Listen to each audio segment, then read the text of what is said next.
로마서 1장 8절에서 15절에 있는 말씀 우리 한 목소리로 읽겠습니다. 성경을 보셔도 되고 앞에 띄워드리는 자막을 보셔도 되겠습니다. 먼저 내가 예수 그리스도로 말미암아 너희 모든 사람에 관하여 내 하나님께 감사함은 너희 믿음이 온 세상에 전파됨이로다. 내가 그의 아들을 복음 안에서 내 심령으로 섬기는 하나님이 나의 증인이 되시거니와 항상 내 기도에 쉬지 않고 너희를 말하며 어떻게 하든지 이제 하나님의 뜻 안에서 너희에게로 나아갈 좋은 길 얻기를 구하노라. 내가 너희 보기를 간절히 원하는 것은 어떤 신령한 은사를 너희에게 나누어 주어 너희를 견고하게 하려 함이니 이는 곧 내가 너희 가운데서 너희와 나의 믿음으로 말미암아 피차 아니함을 얻으려 함이라. 형제들아, 내가 여러 번 너희에게 가고자 한 것을 너희가 모르기를 원하지 아니하노니 이는 너희 중에서도 다른 이방인 중에서와 같이 열매를 맺게 하려 함이로되 지금까지 길이 막혔도다. 그러 말미암아 우리가 은혜와 사도의 직분을 받아 참 못하네요. 헬라인이나 야만인이나 지혜 있는 자나 어리석은 자에게나 다 내가 빚진 자라. 그러므로 나는 할 수 있는 대로 로마에 있는 너희에게도 복음 전하기를 원하노라. 아멘. 이렇게 사람이 하는 일이다 보니까 실수가 있습니다. 너그럽게 봐주세요. 네, 오늘도 하나님의 은혜가 가득한 시간 되기를 바랍니다. 우리가 계속해서 로마서의 말씀을 살펴보고 있죠. 로마서에서 바울은 자신을 은혜로 부르심을 받은 사도라고 먼저 소개를 했습니다. 그러면서 같은 은혜로 부르심을 받은 사람들, 그러니까 로마 교회의 성도들을 향한 축복의 인사를 전했죠. 이제 바울은 로마에 신실한 그리스도인들이 있다는 사실이 다른 여러 곳에 있는 성도들에게, 그리스도인들에게 위로와 격려가 되고 있다. 이 사실에 하나님께 감사한다라고 고백합니다. 로마서 1장 8절입니다. 먼저 내가 예수 그리스도로 말미암아 너희 모든 사람에 관하여 내 하나님께 감사함은 너희 믿음이 온 세상에 전파됨이로다. 바울은 로마 교회 성도들의 존재가 사람들이 행한 일이 결과가 아니라 하나님께서 예수 그리스도로 말미암아 행하신 일의 결과다라고 이야기하고 있죠. 그래서 바울은 로마 교회 성도들한테 그렇게 신실한 그리스도인으로 살아줘서 고맙다. 그렇게 교회를 세우고 신실한 성도로 살아가 주니 참 고맙다라고 하지 않습니다.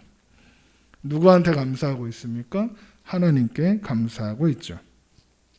이것은 교회의 출처가 사람이 아니라 하나님이시라는 뜻입니다. 로마 교회뿐만 아니라 모든 교회가 동일한 출처를 가지고 있죠. 교회든 또 사람들의 어떤 교회든 사람들의 노력의 결과로 세워진 교회는 하나도 없습니다. 물론 교회가 세워지고 유지되는 일에는 많은 사람들의 헌신이 필요합니다. 그러나 그것 때문에 교회가 존재하는 것 아닙니다. 그것이 존재의 원인이 되지 않습니다. 교회의 존재 원인은 오직 예수 그리스도밖에 없다. 이것이 오늘 말씀의 내용인 것이죠. 어느 교회든 그렇습니다. 만약에 어떤 교회에 그 교회가 존재할 수 있었던 이유와 원인을 예수 그리스도와 하나님이 아니라 다른 어떤 사람이나 또 어떤 단체라고 이야기하면 그건 교회의 모습을 가지고 있어도 교회가 아닙니다. 하늘소리 교회를 예로 생각해 볼게요. 다른 교회들이야 다른 교회 괜히 뒷담화하는 거니까 우리 교회를 두고 얘기하면 좋겠죠. 하늘소리 교회가 세워지는 과정에서도 많은 분들의 후원과 헌신이 있었습니다. 저도 이렇게 물질로 또 노동으로 열심히 교회를 세우는 일에 애를 썼죠. 그러다가 1년 만에 예배 처소를 옮겨야 했었습니다. 우리가 원래 예배 처소가 지금도 아직도 간판이 달려 있는데 원래 드리던 장소에서 그 건물주가 바뀌면서 건물에서 쫓겨났습니다. 그래서 그때는 개척한 지 1년밖에 안 됐는데 교회 문을 닫아야 되나 이렇게 생각했습니다. 왜냐하면 교회 예배 처소를 이전한다는 건 어마어마한 비용이 필요해요. 근데 이 자리가 여기가 원래 교회였냐? 여러분 놀랍게도 이 자리가 당구장이었습니다. 그리고 당구장이었다가 거의 폐허 상태로 몇 년 동안 비어 있던 건물입니다. 그래서 지금 천정이 얼룩덜룩하잖아요. 이게 왜 그러냐면 이게 천정에 그 담배 연기로 인해서 그 누렇게 그 니코틴이 끈적끈적하게 다 붙어 있었어요. 그거를 닦아내고 닦다가 안 돼서 페인트를 칠해서 이렇게 된 겁니다. 열심히 칠했는데 얼룩덜룩한 거예요. 청소만 한 달을 했습니다. 처음에는 인테리어 비용이 없어서 그냥 이사만 오려고 했어요. 이사 비용도 어마어마했거든요. 그런데 결과는 지금 보시는 것처럼 예쁘게 잘 꾸몄죠. 이 놀라운 게 뭐냐면 저는 이게 얼마가 들었는지 모릅니다. 왜냐하면 대부분의 비용을 제가 마련해서 지불했거나 또 교회 재정, 헌금, 교회 재정에서 지출하지 않았기 때문이에요. 많은 분들의 헌신과 노력으로 인테리어 하시는 권사님이 희생하시고 또 그 비용을 지원해 주시는 어떤 분들이 있었고, 근데 그래서 얼마가 들었나요? 물어봐도 아무도 가르쳐 주지 않는 겁니다. 그래서 지금 이런 모습으로 예쁘게 교회를 꾸몄습니다. 그리고 하늘소리가 오늘에 이르는 겁니다. 또 하늘소리에 하나님께서 많은 성도님들을 보내주셔서 또 여러분이 열심히 헌금을 해주시는 덕분에, 그리고 우리 주보에 보면 하늘소리 교회를 후원해 주시는 교회와 또 성도님들의 이름이 기록되어 있죠. 매달.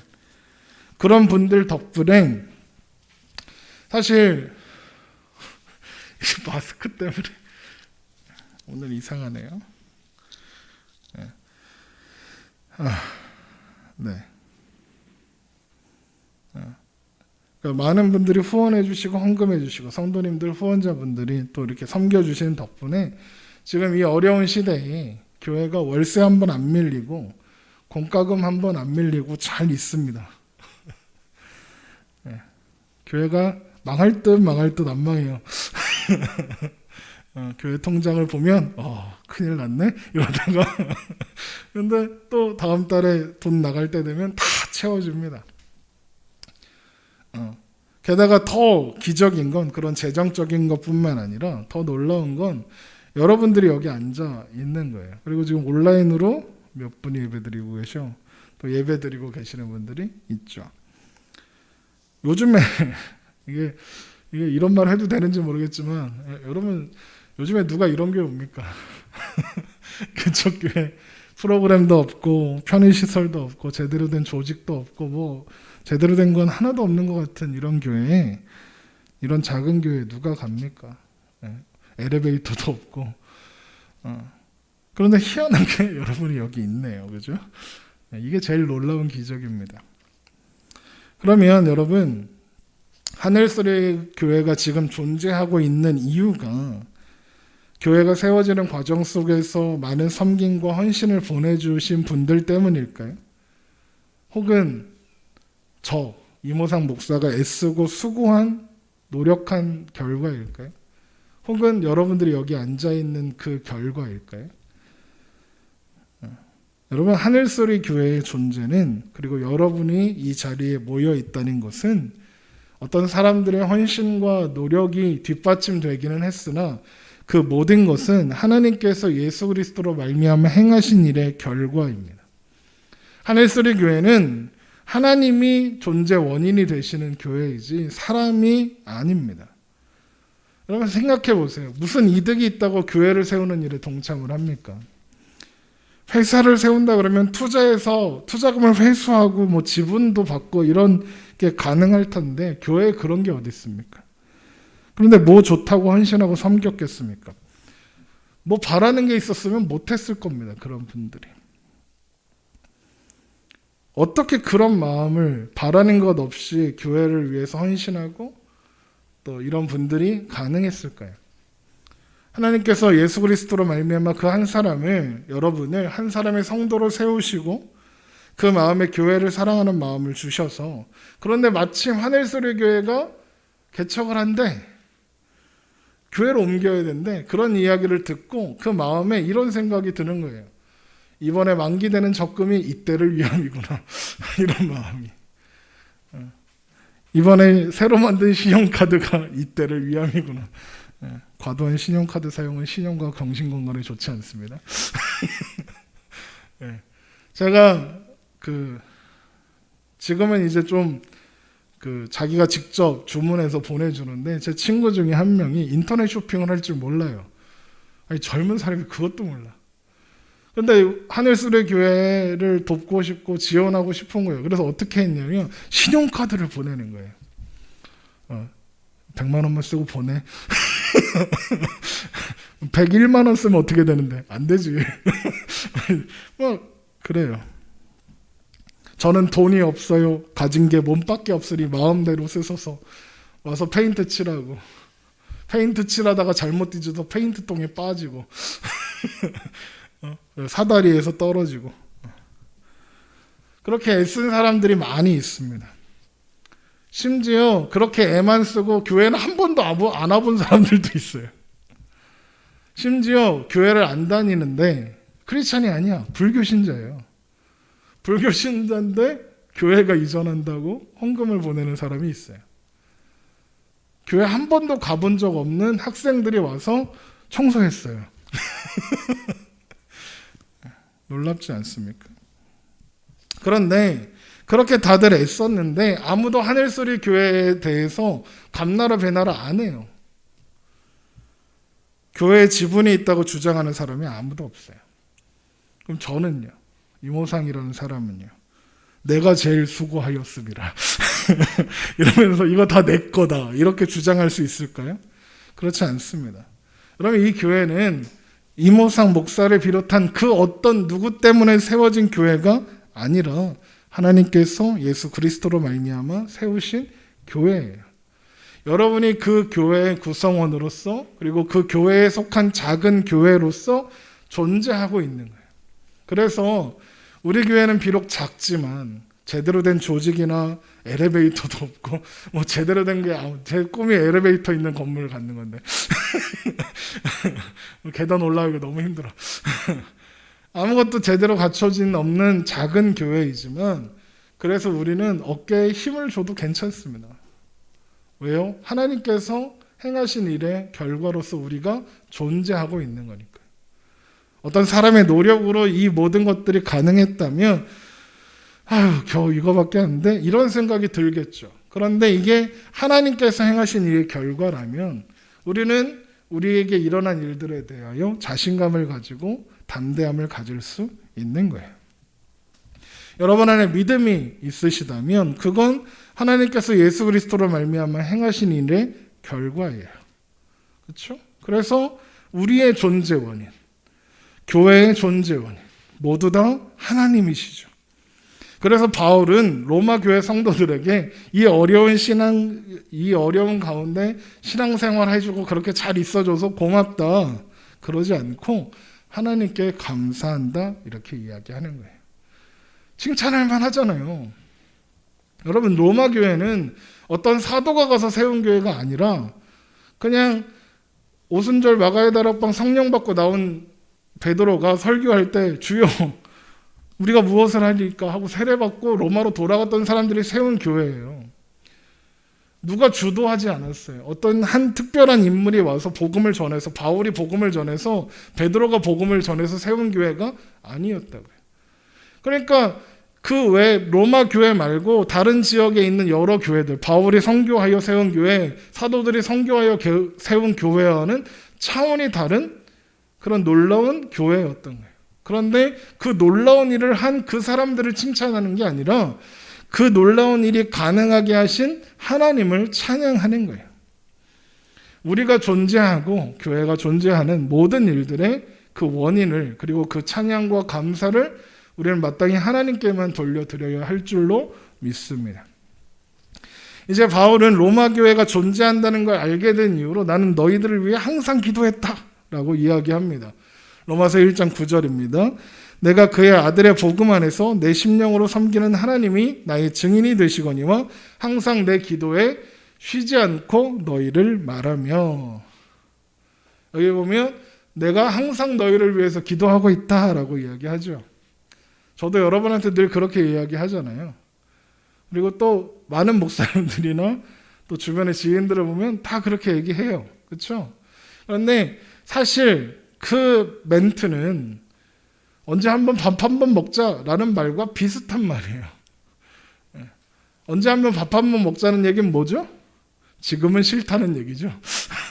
그리고 언제가 될지 모르지만 언젠가 만나게 되면 밥을 한번 먹자는 얘기죠. 그러니까 기약도 없고 약속도 없는 그런 이야기와 비슷해요. 그냥 인사말이에요. 인사말. 그럴 때가 많이 있습니다. 그런데 바울은 지금 뭐라고 하고 있느냐? 로마서를 쓰는 마음, 그리고 로마 교회를 위해 기도하는 마음, 로마에 가기를 원하는 그 마음이 바울의 개인적인 생각과 결단의 결과가 아니라 증인 되시는 하나님으로부터 나왔다. 하나님이 증인이시다라고 이야기하고 있는 거예요. 그래서 바울은 로마 교회를 위해서 기도할 때 하나님 뜻 안에서 로마 교회로 가기를 원한다라고 이야기해요. 로마서 1장 10절입니다. 어떻게 하든지 이제 하나님 뜻 안에서 너희에게로 나아갈 좋은 길 얻기를 구하노라. 우리는 로마서 첫 시간을 할 때 바울이 지금 로마에 갈 수 없는 이유가 있다는 걸 확인했었습니다. 예루살렘 교회에 성도들을 위한 구제헌금을 전달해야 했었고 또 여러 지역을 다니며 세워진 교회들을 돌보는 사역을 해야 했어요. 그런데 지금 바울은 로마로 가기를 간절히 바라고 있단 말이죠. 그러면 조바심이 날만도 하지 않겠습니까? 서두르고 싶지 않겠습니까? 속히 그 일을 이루기 위해서 이런저런 방법을 강구해 볼 수 있지 않겠습니까? 그런데 바울은 그렇게 하지 않고 하나님의 뜻을 구한다라고 이야기합니다.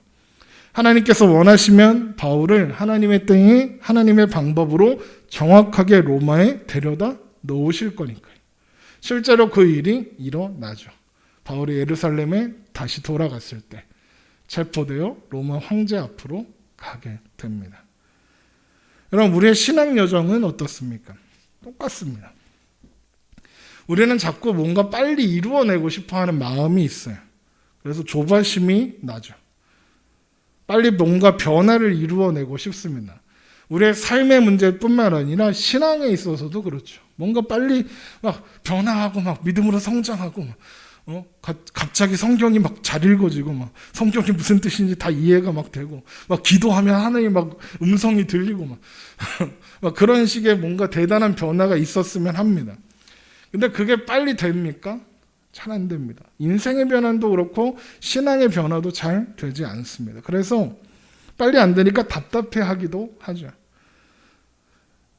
맨날 이모상 목사가 하나님의 때에 하나님의 방법으로 이루어 주실 겁니다라고 맨날 이야기를 하는 걸 들어도 아휴, 그래서 도대체 그때가 언제입니까? 이런 생각을 하게 되죠. 우리는 왜 그렇게 조바심을 내고 왜 그렇게 답답해 할까요? 여러분만 그러고 저는 안 그래요. 이런 얘기 하는 게 아니라 저도 그래요. 도대체 어느 때입니까? 막 이렇게 해요. 그런데 왜 그렇게 답답해 할까? 나는 왜 그 일에, 어떤 일에 대해서 조바심을 내고 답답해 할까? 생각해 보니까 혹시 이 마음이 내 뜻이기 때문은 아닐까? 이런 생각을 하게 됐어요. 내가 하나님을 위해서 이 일을 하겠다라고 말하고 있는데 그게 하나님의 뜻과는 상관없이 내가 하고 싶은 일에 하나님의 도움을 받아서 하고 싶으니까 하나님을 위해서 하는 일이라고 갖다 붙여놓은 건 아닌가. 그런 생각이 드는 거예요. 여러분, 하나님이 우리 도움이 없으면 하나님 일을 못 하실까요? 하나님이 어떤 일을 하고자 하실 때 사람의 도움 없으면 못 하냐고요. 하시겠죠. 하나님이 하시겠다 하시면 하시는 겁니다. 내가 돕지 않으면 하나님의 일에 방해가 될까요? 당연히 그렇지 않습니다. 그럼 내가 뭔가 열심히 하면 하나님의 일에 도움이 될까요? 별로 도움 안 됩니다. 여러분, 전도가 왜 어려운지 아십니까? 그리스도인들 때문에 어려운 겁니다. 그렇잖아요. 우리의 존재 자체가 전도의 방해물입니다. 그런데 하나님께서 우리에게 또 전도를 하라고 하시네요. 그렇죠? 하나님께서 왜 우리에게 그런 일들을 맡기실까요? 그건 하나님이 이루시는 일에 우리를 동참케 하셔서 그 일을 통하 이루어지는 기쁨을 우리에게 또한 누리게 하시기 위함이에요. 함께 하나님만 혼자 기쁜 게 아니라 하나님의 자녀들인 우리들 또한 함께 기쁘게 하시기 위한 것이지 우리 도움이 필요해서가 아니라고요. 데살로니가전서 5장 24절 너희를 부르시는 이는 미쁘시니 신실하시니 그가 또한 이루시리라. 하나님께서 원하시면 하나님은 우리가 있어야 할 곳에 있게 하시고 하나님의 일을 반드시 이루실 거예요. 그리고 이 일에 우리가 조바심 낼 필요가 없다는 것을 기억해야 하는 거죠. 이어서 바울은 로마 성도들을 만나는 걸 간절히 바라면서 기도하고 있다. 그 이유가 무엇이냐? 내가 너희에게 어떤 신령한 은사를 나누어 주려고 한다. 그리고 그 신령한 은사가 너희를 견고케 할 것이다. 그로 인해서 믿음으로 말미암는 안위함을 함께 얻고 싶다라고 이야기합니다. 로마서 1장 11절 내가 너희 보기를 간절히 원하는 것은 어떤 신령한 은사를 너희에게 나누어 주어 너희를 견고하게 하려 함이니 이는 곧 내가 너희 가운데서 너희와 나의 믿음으로 말미암아 피차 안위함을 얻으려 함이라. 자, 그러면 바울이 지금 나누어 주고 싶다는 신령한 은사가 뭘까요? 오늘 설교 제목이기도 한데 신령한 은사. 그러니까 뭔가 신비로운 뭔가 그런 기적 같은 막 이렇게 은사, 막 치유의 은사, 막 성령의 막 그런 거 생각이 들죠. 그래서 어떤 목사들은 자기가 특별한 은사가 있어서 은사를 나누어 줄 수 있다. 그래서 그걸 이제 뭐라고 하냐면 성령 전이 현상이라고 그래요. 임파테이션 이러면. 그러니까 내가 그런 거 하는 목사들 봤죠. 성령 받아라 이런 거. 여러분 개콘이 그런 목사들 때문에 없어진 겁니다. 너무 웃겨요. 그거 하고 있는 거 보면. 지가 뭔데 성령을 나누어 줍니까? 그렇게 하는 목사들은 적어도 성령님이 하나님이시라는 걸 모르는 거예요. 와, 그런 사람들 보잖아요. 예, 그냥 머리를 뚝까 패고 싶어요. 코미디입니다, 코미디. 혹시 그런 사람들이 하는 말을 들으면 아이고 헛소리 하느냐고 힘드는구나 이렇게 얘기해. 아유 개콘보다 재밌네 이렇게 생각하시면서 넘기면 됩니다. 바울이 나누고 싶다는 신령한 은사는 그런 게 아닙니다. 여기 은사로 번역된 그 단어가요 카리스마예요. 카리스마 그러니까 또 뭔가 강력하게 막 카리스마가 있고 막 이런 거 생각 드실 텐데 여러분 카리스마가 무슨 뜻인지 아십니까? 아낌없이 은혜로 주신 선물이라는 뜻입니다. 다른 말로 은혜라는 뜻이에요. 카리스마는 막 세고 막 이런 걸 카리스마라고 하지 않아요. 그러니까 나는 카리스마가 있는 사람이야. 그러면서 막 싸가지는 하나도 없고 그러면 그 사람은 카리스마가 없는 거예요. 왜요? 카리스마는 아낌없이 조건 없이 은혜로 주어진 것, 그게 카리스마니까요. 아낌없이 은혜로 주어진 게 뭘까요? 바울이 로마서 내내 설명하고 강조하는 한 가지가 카리스마예요. 뭡니까? 복음이에요. 그러니까 복음으로 말미암아 주어지는 영생, 그게 신령한 은사고 바울이 지금 로마 교회에 나누고 싶다는 신령한 은사의 내용인 거예요. 그걸 어떻게 합니까? 성경에 있으니까 알죠. 로마서 6장 23절 죄의 삭은 사망이요 하나님의 은사는 그리스도 예수 우리 주 안에 있는 영생이니라. 보세요. 하나님의 은사는 저것도 카리스마예요. 하나님의 은사는 그리스도 예수 우리 주 안에 있는 영생이니라. 그런데 무슨 임파테이션 이런 성령 받아 이딴 짓을 하고 있어요. 여러분 신자를 견고하게 하는 것, 반석 위에 세우는 건 어떤 신비한 능력이나 기적이 아니에요. 예수 그리스도로 말미암는 복음이 신자를 견고하게 세우는 거예요. 그리고 그 복음이 신자의 유일한 안위함의 이유예요. 영원한 생명 또 하나님 나라를 소망하는 그 소망이 복음을 통해서 우리에게 주어지니까요. 예수님께서 베드로에게 제자들에게 너희는 나를 누구냐 하느냐라고 물으실 때 베드로가 이렇게 대답하죠. 주는 그리스도시요 살아계신 하나님의 아들이시니이다. 이 대답을 들으신 주님이 베드로를 향해서 뭐라고 하시죠? 예수께서 대답하여 이르시되 바요나 시몬아 내가 복이 있도다. 이를 내게 알게 한 이는 혈육이 아니요 하늘에 계신 내 아버지시니라. 그러니까 예수님은 베드로가 하고 있는 그 고백, 주는 그리스도시요 하나님의 아들입니다라는 이 고백이 사람이 가르쳐주거나 네가 생각해낸 게 아니라 누가 주신 거예요? 하나님이 알게 해주셨다 그러잖아요. 이게 신령한 은사예요. 이 고백이. 그래서 주님이 뭐라고 하십니까? 너는 베드로라. 이게 네 베드로라는 사람이 반석이다. 베드로가 반석이라는 뜻이잖아요. 베드로라는 사람 위에 교회를 세우겠다는 게 아니라 베드로가 한 고백 위에 교회를 세우겠다는 말씀이에요. 내가 내게 이르노니 너는 베드로라. 내가 이 반석 위에 내 교회를 세우리니 음부의 권세가 이기지 못하리라.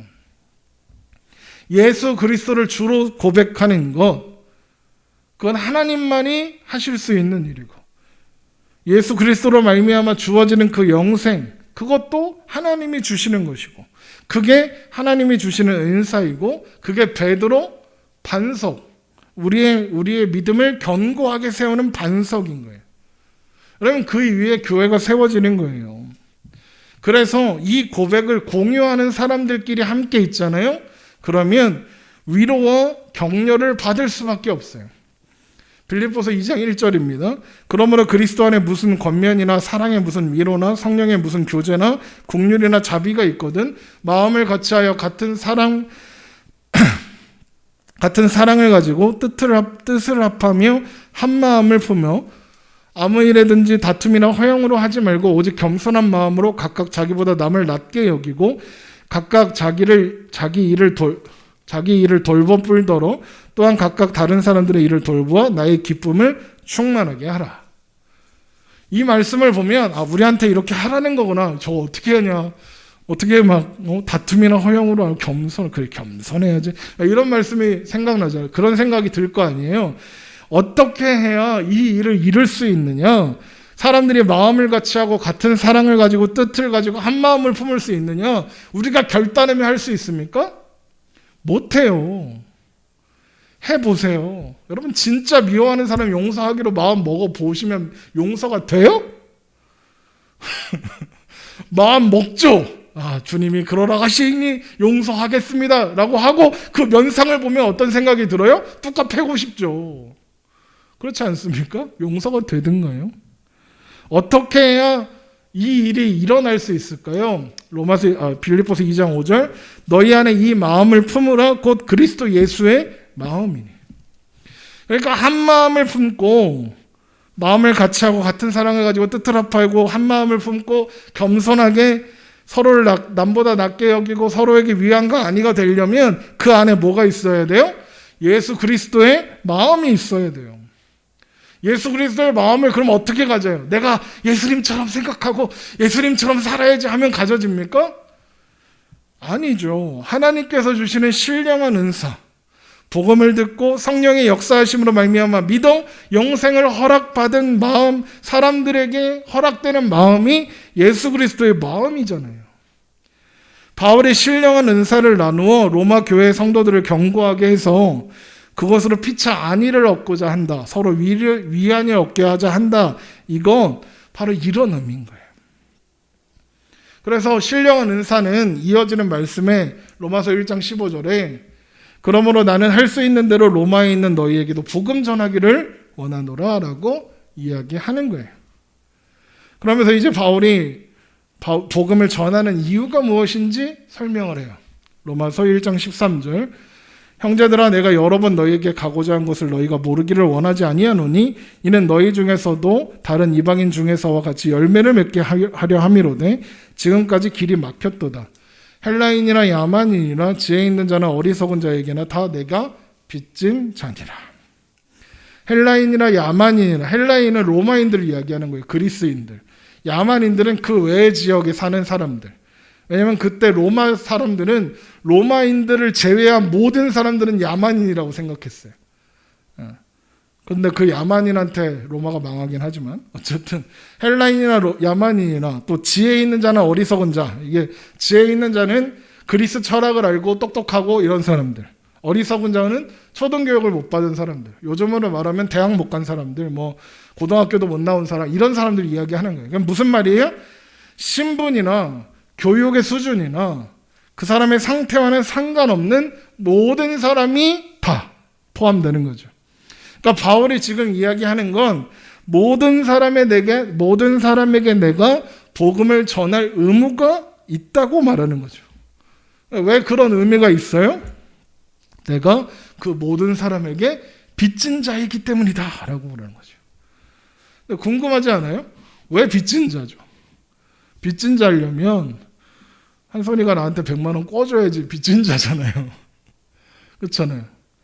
그러면 헬라인이나 야만인이나 지혜 있는 자나 어리석은 자가 바울한테 복음을 빌려줬나요?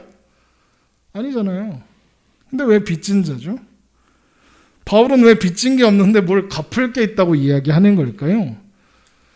하나님께서 바울에게 은혜를 거저 주셨으니 그 은혜가 바울의 빚일까요? 아닙니다. 보세요. 하나님께서 우리에게 은혜를 주셨죠. 그럼 그게 우리의 빚입니까? 빚입니까? 하나님께 우리가 빚진 자입니까? 여러분, 그건 은혜가 아니에요. 은혜는 빌려주고 갚고 하는 게 아니니까요. 야, 내가 너한테 은혜 줄 테니까 이거 해서 갚어? 그럼 그게 은혜입니까? 대출이지? 그렇잖아요. 은혜가 빌려주고 갚는 거면 그건 이미 은혜가 아니에요. 하나님의 은혜를 내가 갚겠습니다. 웃기지 말라고요. 갚을 게 없는데 어떻게 갚냐고요. 맞잖아요. 물론 우리는 하나님께 빚진 자였어요. 그러나 그건 하나님이 우리에게 은혜를 주셨기 때문에 그 결과로 우리가 빚진 자가 된 게 아니라 우리가 빚진 자였던 건 우리가 은혜를 받기 전에 상태가 빚진 자였어요. 하나님께. 이게 무슨 말이냐? 우리가 하나님 거 훔쳤거든요. 그게 폭로되었어요. 그게 우리가 하나님께 빚진 자라는 뜻이에요. 그게 뭔 말이냐? 아담이가 선악과 따먹었잖아요. 아담의 범죄가 뭐예요? 하나님과 같이 되고자 한 거잖아요. 그 죄가 우리가 하나님께 지은 빚인 거예요. 하나님의 영광을 가로채려는 그 마음. 그게 빚인 거예요. 그래서 로마서 1장 21절에 하나님을 알되 하나님을 영화롭게도 아니하며 감사하지도 아니하고 오히려 그 생각이 허망하여지며 미련한 마음에 어두워졌나니 스스로 지혜 있다 하나 어리석게 되어 썩어지지 아니하는 하나님의 영광을 썩어질 사람과 새와 짐승과 기어다니는 동물의 모양의 우상으로 바꾸었느니라. 이게 모든 사람이 하나님께 진 빚이에요. 그런데 하나님께서 그런 우리에게 은혜를 베풀어 주셨어요. 그래서 일어난 일이 뭡니까?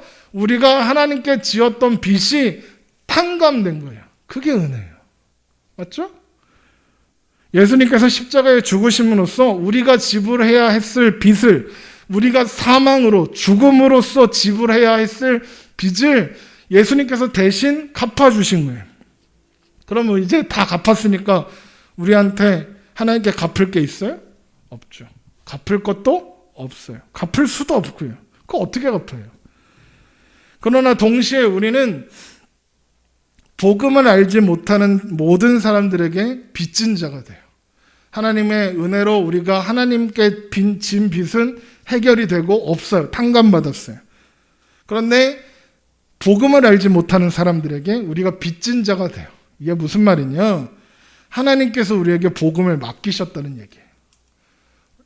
마태복음 28장 18절 예수께서 나와 말씀하여 이르시되 하늘과 땅과 땅의 모든 권세를 내게 주셨으니 그러므로 너희는 가서 모든 민족을 제자로 삼아 아버지와 아들과 성령의 이름으로 세례를 베풀고 내가 너희에게 분부한 모든 것을 가르쳐 지키게 하라. 볼지어다 내가 세상 끝날까지 너희와 함께 항상 함께 있으리라 하시니라. 또 사도행전 1장 8절 오직 성령이 너희에게 임하시면 너희가 권능을 받고 예루살렘과 온 유대와 사마리아와 땅끝까지 이르러 내 증인이 되리라 하시니라. 그러니까 복음을 우리에게 하나님께서 맡기셨어요.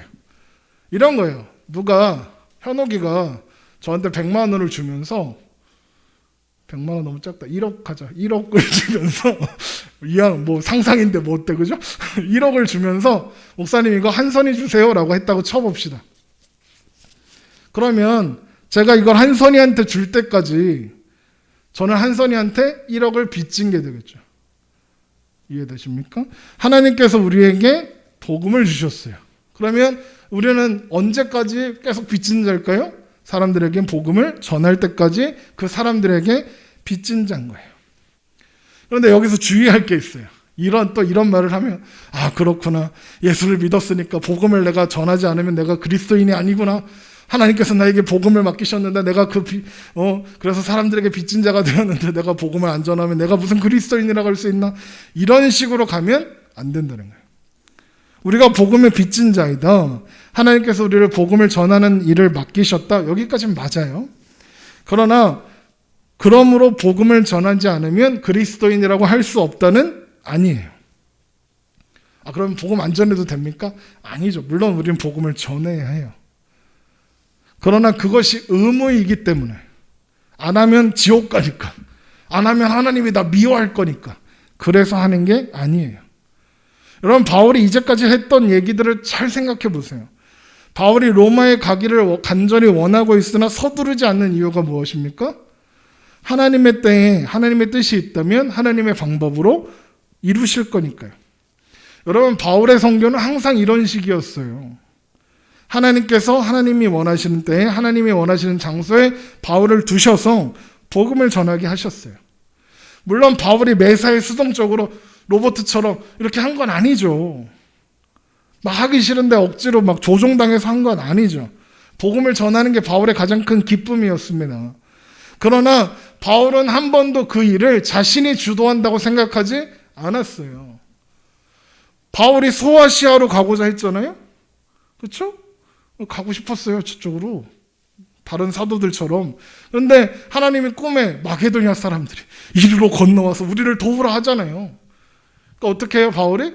그렇군요. 마게도냐로 가잖아요.